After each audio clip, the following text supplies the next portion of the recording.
Qətiyyən heç bir halda metronun qiymətini qaldırmaq olmaz. Onun heç bir iqtisadi əsası yoxdur. Metronun qiymətini güya 1 manata qaldırsaz, metro zərərsiz işləyəcək, əsla işləməyəcək.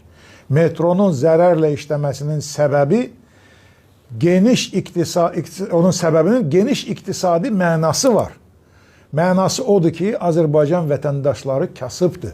Bütövlükdə bir toplum olaraq, bir iqtisadi orqanizm olaraq biz metro kimi bahalı demək nəqliyyat xidmətini ödəməyə, tam şəkildə ödəməyə ödəniş qabiliyyətimiz çatmır. Bütövlükdə orqanizmi deyirəm, iqtisadi orqanizmi deyirəm.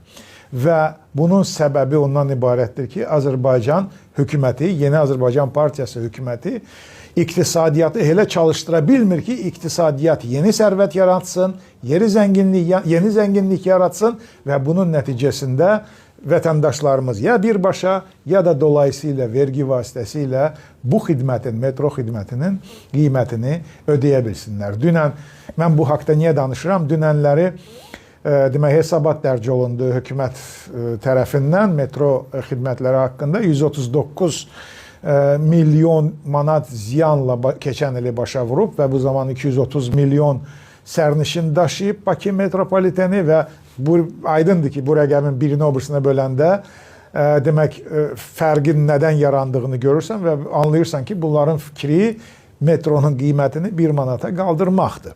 Və bu cür təbliğatı dolayısıyla qururlar. Mənim demək dediyim isə odur ki, qətiyyən heç bir halda metronun qiymətini qaldırmaq olmaz. Onun heç bir iqtisadi əsası yoxdur. Əksinə, hökumət öz vəzifəsini yerinə yetirməlidir. Vətəndaşlarımıza şərait yaratmalıdır ki, vətəndaşlar iqtisadi orqanizm olaraq yeni zənginlik, yeni sərvətlər yaradıb, hər cür xidməti, o cümlədən metro xidmətini də tam həcmdə ödəyə bilsinlər. O zamana qədər isə ancaq subsidiya hesabına bu xidmət Azərbaycan vətəndaşlarına xidmət etməlidir.